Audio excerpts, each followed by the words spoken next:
Ini anak mau cerita Ustadz. Ya. Berapa hari yang lalu, ya kira-kira 10 hari yang lalu lah, kurang lebih dikit. Itu kalau antum kan udah kenyang nih makan yang begini-beginian. Cuma anak kan yo sesekali sih pernah, cuma nggak sering lah. Ada postingan di IG itu Ustadz.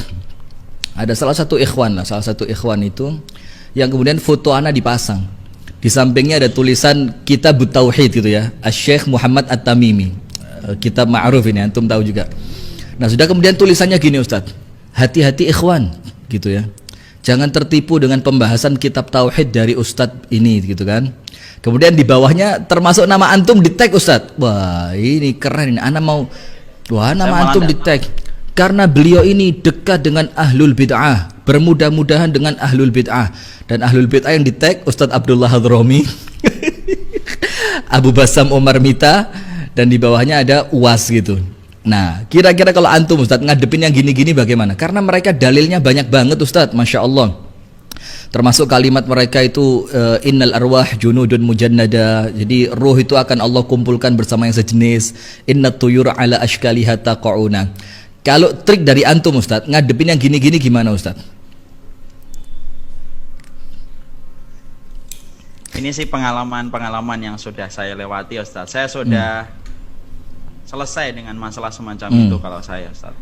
Artinya adalah menghadapi orang yang akan senantiasa menghujat kita, memfitnah kita adalah sesuatu yang wajar.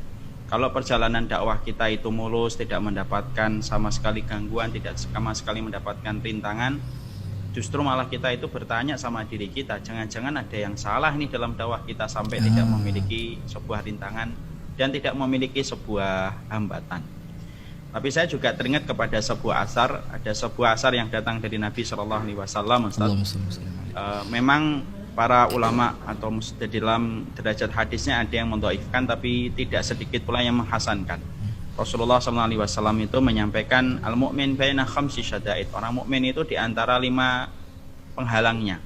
Yang disebutkan Nabi siapa itu 5 penghalangnya orang yang beriman? Mukmin yahsyuduhu, mukmin yang hasad kepadanya. Munafik yubghiduhu, munafik yang membencinya. Kemudian yang ketiga kufar yuqatilunahum, orang-orang kafir yang senantiasa memerangi dan membunuhinya.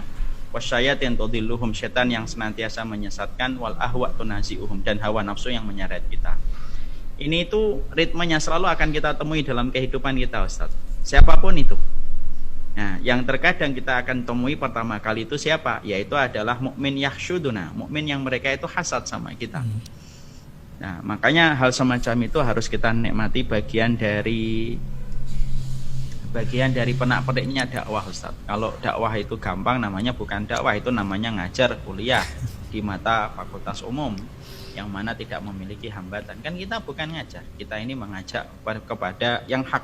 Dan salah satu makna yang hak itu persaudaraan. Saya itu heran terus terang Ustaz, hari ini itu orang yang mengajak bersaudara itu seakan-akan tidak mengerti sunnah. Orang yang ngajak musuhan sama orang yang beriman itu seakan-akan mewakili sunnah. Padahal semua ayat-ayat yang saya dapatkan, semua hadis yang saya dapatkan menyuruh kita saling bersaudara sesama ahlu sunnah, sesama orang yang beriman ya, kecuali orang-orang yang telah menyimpang dalam pokok-pokok akidah. Contohnya sebagaimana orang yang mengkafirkan para sahabat, orang liberal, orang pluralisme.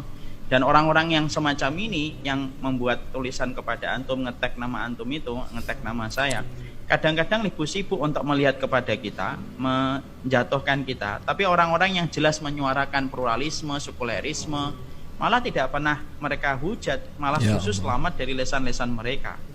Jadi ya kalau bahasa anak-anak muda, enjoy your life. Ini Masya Allah.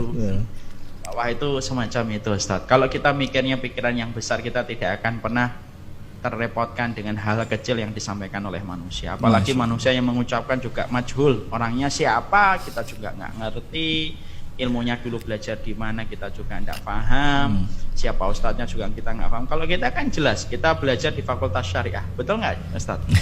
Saya 2 tahun di Edat Bahasa Takmili, 1 tahun Fakultas Syariah, 4 tahun masyayikh saya masyayikh Timur Tengah. Saya lulus dengan angka yang juga tidak sedikit dan saya yakin antum juga nilainya tinggi juga. Masya Allah.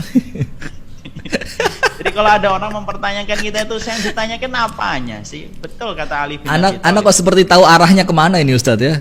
Jangan-jangan teman sekelas juga nih. Jadi Makanya insya Allah Ustaz, tidak perlu kita merepotkan semacam itu. Karena apa? Orang semacam itu kalau dalam kata kaidah bahasa Jawa itu apa? Lampu itu nek mati, lampu itu nek entek minyaknya mati dewi. Lampu itu kalau kemudian minyaknya sudah habis, minyaknya kan mati sendiri. Kalau mereka sudah bosan menghujan nanti mundur sendiri satu persatu insya Allah. Iya. Ya, makanya saya tuh selalu menyampaikan Ustaz, 5 kaidah yang harus diperlakukan ketika orang itu ngaji gitu. Mungkin antum pernah dengar gitu, dan saya yakin antum pernah mengkaji. Pertama, menentukan standar kebenaran itu bukan kepada kelompok tetapi kepada sifat dan karakteristiknya. Kalau mengembalikan kebenaran kepada kelompok, ya gaya-gaya semacam itu akan banyak. Yang kedua, yaitu adalah jangan fanatik buta. Kan fanatik buta muncul pertama kali dari kalangan Yahudi, lalu su'ul khuluqi yu'ti, penyakit buruk nular, sampai akhirnya kaum muslimin mereka fanatik buta. Dan ironisnya, orang yang paling mengaku itu biasanya orang yang paling bermasalah Ustaz.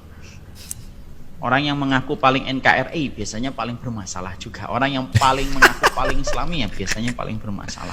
Masya Allah. Maka, orang yang paling sunnah biasanya banyak sekali masalah yang ditimbulkan. Kalau sudah mengaku-ngaku dan mengklaim dirinya sendiri, padahal pengakuan dari umat tidak memberikan testimoni yang semacam itu, hanya klaim sepihak saja. Iya. Makanya jangan fanatik buta. Yang ketiga, jangan jadi khawarij lah kalau kita ngaji. Khawarij itu apa? Sifat khawarij itu kalau disampaikan oleh Imam Ibnu Taimiyah banyak Ustaz. Setidaknya ada 3 poin besar yang dimiliki pada sifat khawarij itu. Kata beliau dalam kitab Al-Khawarij Inda Ibnu Taimiyah. 1, mereka gampang memvonis, mereka gampang untuk menyesatkan. Ya, sebagaimana kita melihat pada zaman Rasulullah SAW. Bagaimana Rasulullah SAW dikatakan inna hadhihi lakismah ma'adala fiha wa la yubtagha bihi wajhullah. Seorang nabi itu divonis tidak adil dan tidak ikhlas karena Allah. Gara-gara yang memvonisnya itu tidak bertabayun kepada Rasulullah. Kenapa pembagian ghanimah kepada salah satu kabilah lebih banyak? Ya, makanya Masya Allah ya Ustaz, vonis itu perkara besar gitu. Bedanya Ahlussunnah dengan Khawarij itu apa? Khawarij itu gampang memvonis gitu, dan vonisnya tidak sesuai dengan qawaid yang ada, tidak sesuai dengan dhawabit dan peraturan kaidah-kaidahnya. Yang kedua, orang Khawarij itu apa? Ahli ibadah luar biasa. Baik yang besar atau yang kecil dikerjakan semuanya.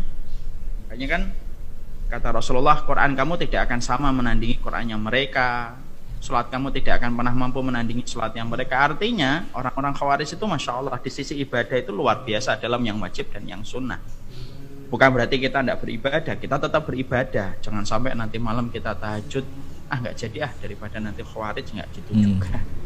Tapi kalau kita Ahlussunnah itu kita getol, kita semangat melakukan yang wajib dan yang sunnah, tapi di sisi yang lainnya kita tidak gampang untuk menyesatkan, tidak gampang memvonis orang lain. Dan yang ketiga yang kita juga harus paham, sifatnya orang Khawarij itu adalah orang-orang kafir selamat dari lisannya, tapi orang-orang mukmin, orang-orang yang dohirnya mukmin malah tidak selamat dari lisannya.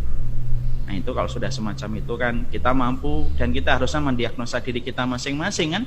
Saya ini gampang mengkafirkan enggak? Saya ini gampang menyesatkan enggak? Saya ini ahli ibadah tapi gampang menyesatkan ataukah tidak? Apakah saya ini orang kafir selamat dari lisan saya tapi orang muslim tidak selamat dari lisan saya?